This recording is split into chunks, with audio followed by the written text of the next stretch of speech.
श्री नरेंद्र मोदी।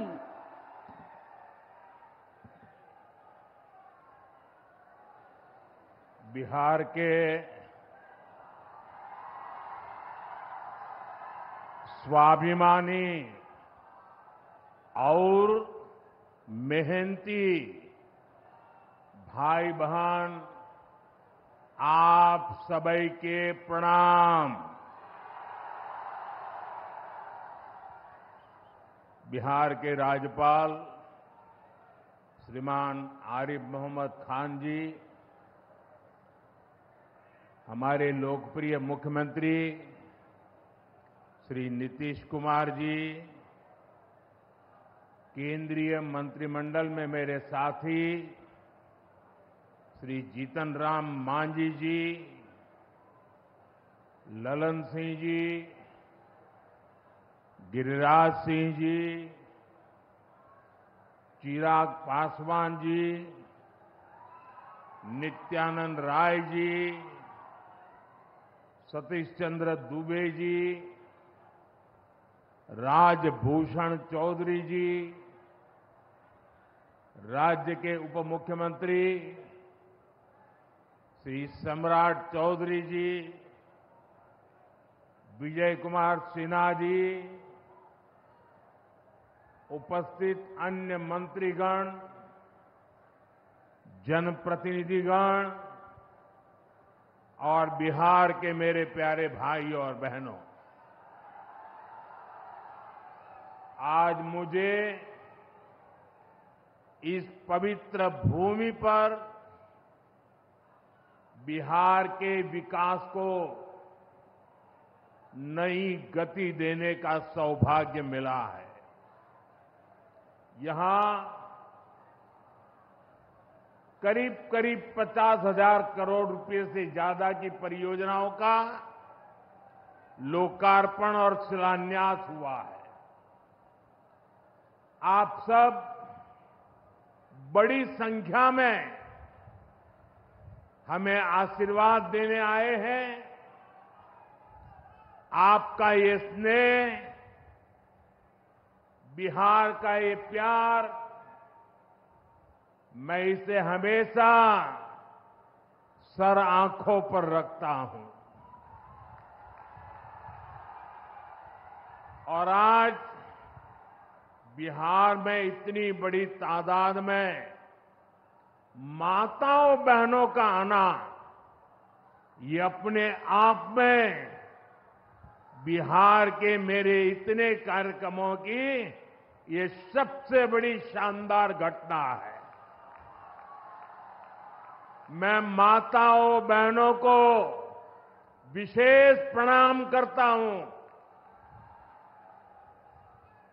मैं आप सभी जनता जनार्दन का हृदय से आभार व्यक्त करता हूं। साथियों, सासाराम की इस धरती के तो नाम में भी राम है। सासाराम, सासाराम के लोग जानते हैं भगवान राम और उनके कुल की रीति क्या थी। प्राण जाए पर वचन न जाई, यानी जो वचन एक बार दे दिया वो पूरा होकर के ही रहता है। प्रभु श्री राम की ये रीति अब नए भारत की नीति बन गई है। अभी पहलगाम में जम्मू कश्मीर में आतंकी हमला हुआ था। हमारे कितने निर्दोष नागरिक मारे गए। इस जघन्य आतंकी हमले के बाद, एक दिन के बाद मैं बिहार आया था और मैंने बिहार की धरती से देश को वादा किया था, वचन दिया था, बिहार की धरती पर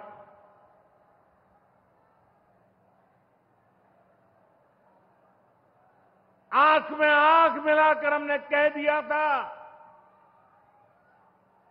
आतंक के आकाओं के ठिकानों को मिट्टी में मिला दिया जाएगा।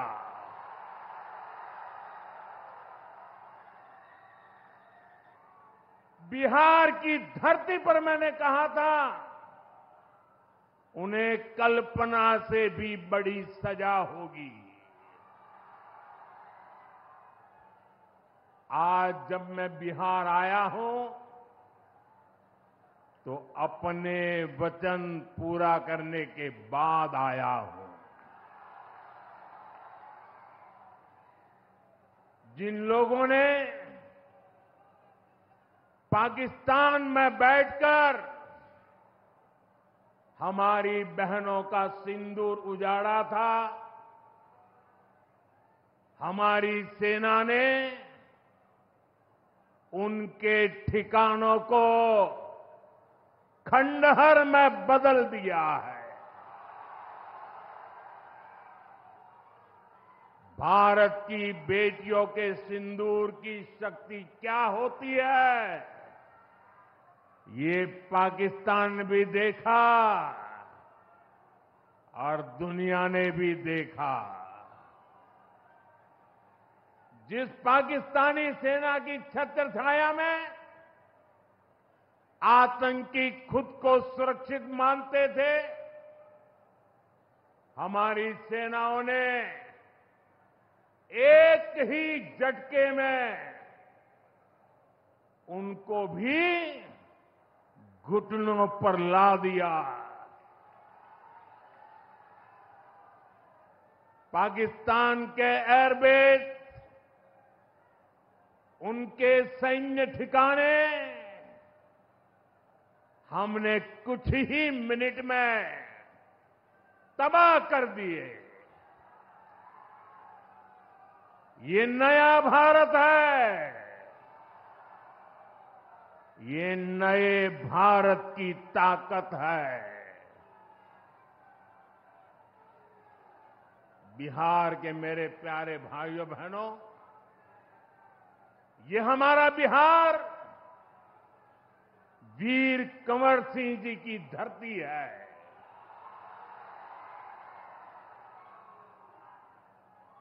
यहां के हजारों नौजवान देश की सुरक्षा के लिए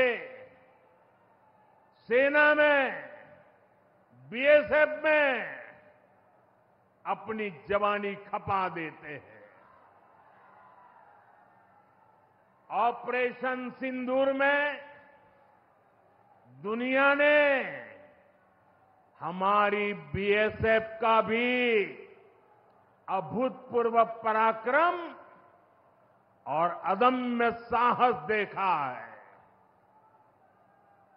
हमारी सीमाओं पर तैनात बीएसएफ के जाबाज सुरक्षा की अभेद चट्टान है। मां भारती की रक्षा हमारे बीएसएफ के जवानों के लिए सर्वोपरि है। और यही मातृभूमि के सेवा का पवित्र कर्तव्य निभाते हुए 10 मई को सीमा पर बीएसएफ सब इंस्पेक्टर इम्तियाज शहीद हो गए थे। मैं बिहार के इस वीर बेटे को आदरपूर्वक श्रद्धांजलि देता हूं। और मैं आज बिहार की धरती से फिर दोहराना चाहता हूं, ऑपरेशन सिंदूर में भारत की जो ताकत दुश्मन ने देखी है, लेकिन दुश्मन समझ लें ये तो हमारे तर्कस का केवल एक ही तीर है। आतंकवाद के खिलाफ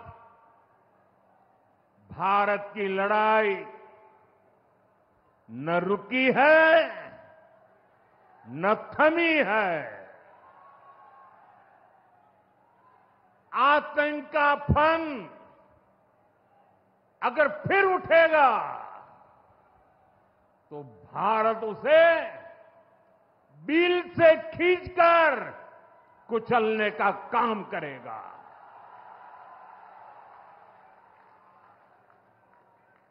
साथियों, हमारी लड़ाई देश के हर दुश्मन से है, फिर वो चाहे सीमा पार हो या देश के भीतर हो। बीते वर्षों में हमने हिंसा और अशांति फैलाने वालों का कैसे खात्मा किया है, बिहार के लोग इसके साक्षी हैं। आप याद करिए, कुछ साल पहले तक सासाराम, कैमूर और आसपास के इन जिलों में क्या हालात थे, नक्सलवाद कैसे हावी था, मुंह पर नकाब लगाए, हाथों में बंदूक थामे नक्सली कब कहां सड़कों पर निकल आए, हर किसी को ये खौफ रहता था। सरकारी योजना आती थी पर नागरिकों तक पहुंचती ही नहीं थी। नक्सल प्रभावित गांव में न तो अस्पताल होता था, न मोबाइल टावर, कभी स्कूल जलाए जाते थे, कभी सड़क बनाने वालों को मार दिया जाता था। इन लोगों का बाबा साहब आंबेडकर के संविधान पर कोई विश्वास नहीं था। नीतीश जी ने उन परिस्थितियों में भी यहां विकास की पूरी कोशिश की। 2014 के बाद से हमने इस दिशा में और तेजी से काम किया। हमने माओवादियों को उनके किया की सजा देनी शुरू की। हम युवाओं को विकास की मुख्य धारा में भी लेकर आए। 11 सालों की दृढ़ प्रतिज्ञा का फल आज देश को मिलना शुरू हुआ है। 2014 से पहले देश में 125 से ज्यादा जिले नक्सल प्रभावित थे। अब सिर्फ 125 से ज्यादा, अब सिर्फ 18 जिले नक्सल प्रभावित बचे हैं। अब सरकार सड़क भी दे रही है, रोजगार भी दे रही है। वो दिन दूर नहीं जब माओवादी हिंसा का पूरी तरह से खात्मा हो जाएगा। शांति, सुरक्षा, शिक्षा और विकास गांव-गांव तक बिना रुकावट के पहुंचेंगे। साथियों, जब सुरक्षा और शांति आती है, तभी विकास के नए रास्ते खुलते हैं। यहां नीतीश जी के नेतृत्व में जब जंगल राज वाली सरकार की विदाई हुई, तो बिहार भी प्रगति के मार्ग पर आगे बढ़ने लगा। टूटे हाईवे, खराब रेलवे, गिनी चुनी फ्लाइट कनेक्टिविटी, वो दौर अब इतिहास बन चुका है, पीछे छूट रहा है। साथियों, कभी बिहार में एक ही एयरपोर्ट था, पटना। आज दरभंगा एयरपोर्ट भी शुरू हो गया है। अब यहां से दिल्ली, मुंबई, बेंगलुरु जैसे शहरों की फ्लाइट मिलती है। बिहार के लोगों की लंबे समय से मांग थी कि पटना एयरपोर्ट के टर्मिनल को आधुनिक बनाया जाए। अब ये मांग भी पूरी हो गई है। कल शाम मुझे पटना एयरपोर्ट की नई टर्मिनल बिल्डिंग का लोकार्पण करने का सौभाग्य मिला है। ये नया टर्मिनल अब 1 करोड़ यात्रियों को संभाल सकता है। बिहटा एयरपोर्ट पर भी 1400 करोड़ रुपए का निवेश हो रहा है। साथियों, बिहार में आज हर तरफ 4 लेन और 6 लेन सड़कों का जाल बिछ रहा है। पटना से बक्सर, गया जी से डोभी, पटना से बोध गया जी, पटना, आरा, सासाराम, ग्रीनफील्ड कॉरिडोर, हर तरफ तेजी से काम हो रहा है। गंगा, सोन, गंडक, कोसी समेत सभी प्रमुख नदियों पर नए पुल बनाए जा रहे हैं। हजारों करोड़ की ऐसी परियोजनाएं बिहार में नए अवसरों और संभावनाओं का निर्माण कर रही है। इन प्रोजेक्ट से हजारों युवाओं को रोजगार मिलेगा। यहां टूरिज्म और व्यापार दोनों को फायदा होगा। साथियों, बिहार में रेलवे की हालत भी अब तेजी से बदल रही है। आज बिहार में वर्ल्ड क्लास वंदे भारत ट्रेनें चल रही हैं। रेलवे लाइनों को डबल और ट्रिपल किया जा रहा है। छपरा, मुजफ्फरपुर, कटिहार जैसे इलाकों में काम तेजी से चल रहा है। सोननगर और अंडाल के बीच मल्टी ट्रैकिंग का काम चल रहा है, जिससे ट्रेनों का आना जाना तेज होगा। सासाराम में भी अब 100 से ज्यादा ट्रेनें रुकती है। यानी हम पुरानी समस्याओं को भी दूर कर रहे हैं और रेलवे का आधुनिकीकरण भी कर रहे हैं।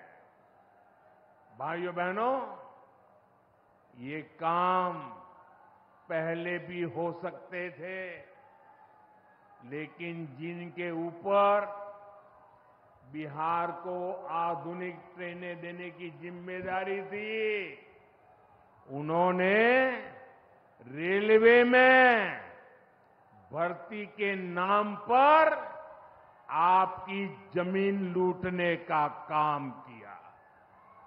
गरीबों की जमीन लिखवा ली सामाजिक न्याय की उनकी यही तरीके थे। गरीब को लूटना, उनके अधिकारों को लूटना, उनकी मजबूरी का फायदा उठाना और खुद राजाशाही की मौज करना। बिहार के आप लोगों को जंगल राज वालों के झूठ और धोखे, उससे आगे भी सावधान रहना बहुत जरूरी है। साथियों, बिजली के बिना विकास अधूरा है। जब बिजली होती है तो औद्योगिक विकास होता है। जब बिजली होती है तो जीवन आसान होता है।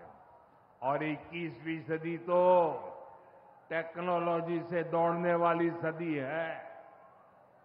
इसलिए डगर डगर पर बिजली की जरूरत रहने वाली है। बीते वर्षों में बिहार में बिजली उत्पादन पर बहुत जोर दिया गया है। आज बिहार में बिजली की खपत 10 साल पहले से 4 गुना हो गई है। नबीनगर में एनटीपीसी का बड़ा पावर प्रोजेक्ट बन रहा है। इस पर 30,000 करोड़ रुपया खर्च किए जाएंगे। इससे बिहार को 1500 मेगावाट बिजली मिलेगी। बक्सर और पीर पैंती में भी नए थर्मल पावर प्लांट शुरू हो जाएंगे। भाइयों बहनों, अब हमारा ध्यान भविष्य की ओर है। हमें बिहार को ग्रीन एनर्जी की ओर लेकर जाना है और इसलिए कजरा में सोलर पार्क का निर्माण भी हो रहा है। पीएम कुसुम योजना के तहत सौर ऊर्जा से किसानों को कमाई के विकल्प दिए जा रहे हैं। रिन्यूएबल एग्रीकल्चर फीडर से खेतों को बिजली मिल रही है। हमारे इन प्रयासों का असर है कि यहां के लोगों का जीवन बेहतर हुआ है। महिलाएं खुद को सुरक्षित महसूस कर रही है। साथियों, जब राज्य में आधुनिक इंफ्रास्ट्रक्चर आता है तो सबसे ज्यादा लाभ गांव, गरीब किसान और छोटे उद्योगों को होता है, क्योंकि वो देश विदेश के बड़े बाजारों से जुड़ पाते हैं। प्रदेश में नया निवेश आता है तो नए अवसर बनते हैं। आप देखिए, पिछले साल हुई बिहार बिजनेस समिट में बड़ी संख्या में कंपनियां यहां निवेश के लिए आगे आई। जब राज्य में उद्योग आता है तो लोगों को मजदूरी के लिए पलायन नहीं करना पड़ता। किसानों को भी नए विकल्प मिलते हैं। यातायात की सुविधाएं सुधरने से उनकी उपज भी दूर दूर तक जा पाती है। भाइयों बहनों, हमारी सरकार बिहार के किसानों की आय बढ़ाने के लिए लगातार काम कर रही है। यहां 75 लाख से ज्यादा किसानों को पीएम किसान सम्मान निधि के तहत आर्थिक सहायता मिल रही है। हमारी सरकार ने मखाना बोर्ड की घोषणा की है। हमने बिहार के मखाना को जीआई टैग दिया। इससे मखाना किसानों को बहुत लाभ हुआ है।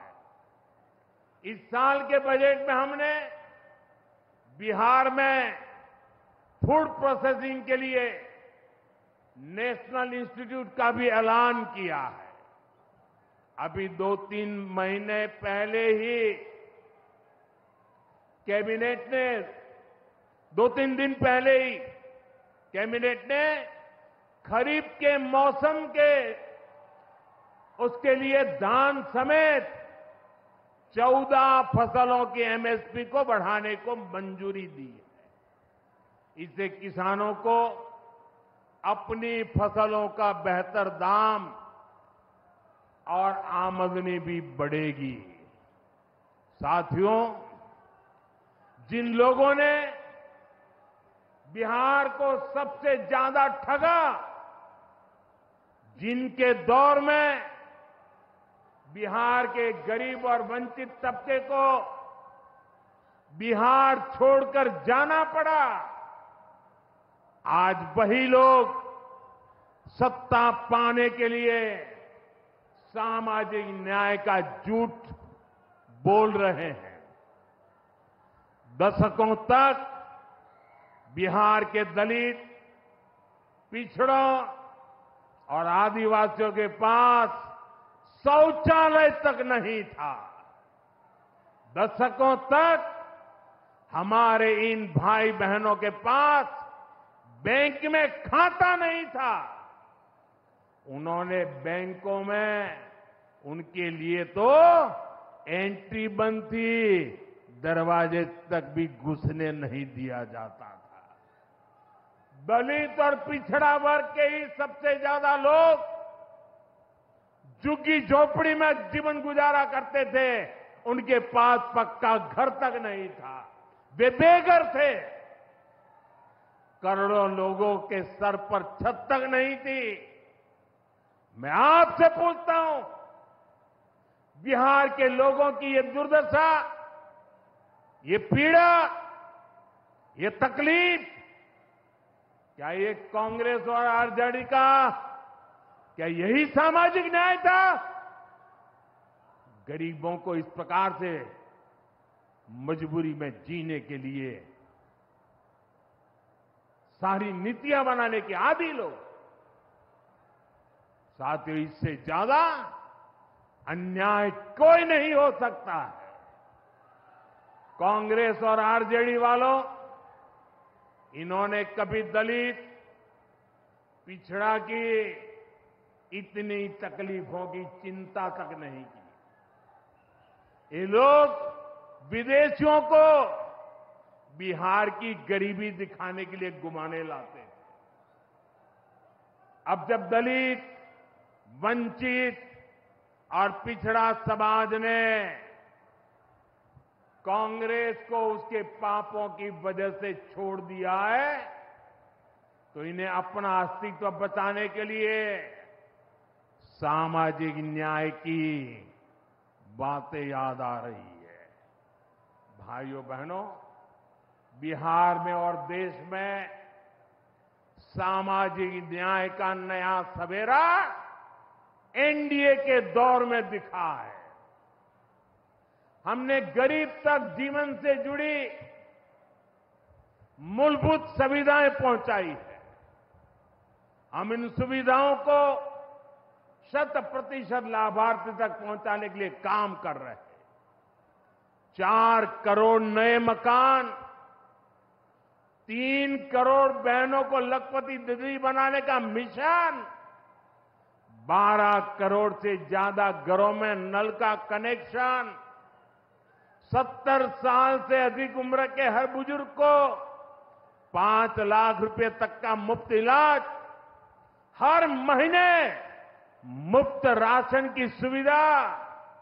हमारी सरकार हर गरीब और जरूरतमंद के साथ खड़ी है। साथियों, हम चाहते हैं कि कोई भी गांव छूटे नहीं, कोई भी हकदार परिवार सरकार की योजनाओं से वंचित न रह जाए।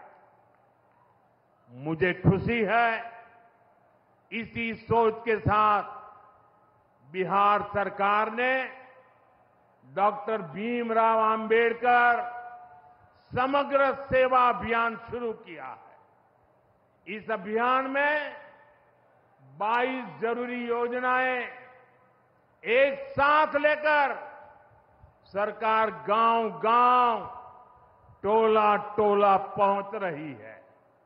हमारा लक्ष्य है हर दलित, महादलित, पिछड़े, अति पिछड़े, गरीब के घर तक सीधे पहुंचना। मुझे बताया गया है कि अब तक 30,000 से ज्यादा कैंप लग चुके हैं। लाखों लोग इस अभियान से जुड़ चुके हैं। जब सरकार खुद लाभार्थियों तक पहुंचती है तो ना कोई भेदभाव होता है और ना ही कोई भ्रष्टाचार होता है, और तभी सच्चा सामाजिक न्याय होता है। साथियों, हमें हमारे बिहार को बाबा साहब आंबेडकर, कर्पूरी ठाकुर, बाबू जगजीवन राम और जेपी के सपनों का बिहार बनाना है। हमारा लक्ष्य है विकसित बिहार, विकसित भारत, क्योंकि जब जब बिहार ने प्रगति की है, भारत दुनिया में शिखर पर पहुंचा है। मुझे विश्वास है हम सब मिलकर विकास की रफ्तार को और आगे बढ़ाएंगे। मैं एक बार फिर आप सबको इन विकास कार्यों के लिए बहुत बहुत बधाई देता हूं। मेरे साथ दोनों हाथ ऊपर करके मुट्ठी बंद करके बोलिए, भारत माता की। आवाज दूर दूर तक पहुंचनी चाहिए। सीमा पर खड़े हमारे जवान का सीना चौड़ा हो जाना चाहिए। भारत माता की, भारत माता की, भारत माता की।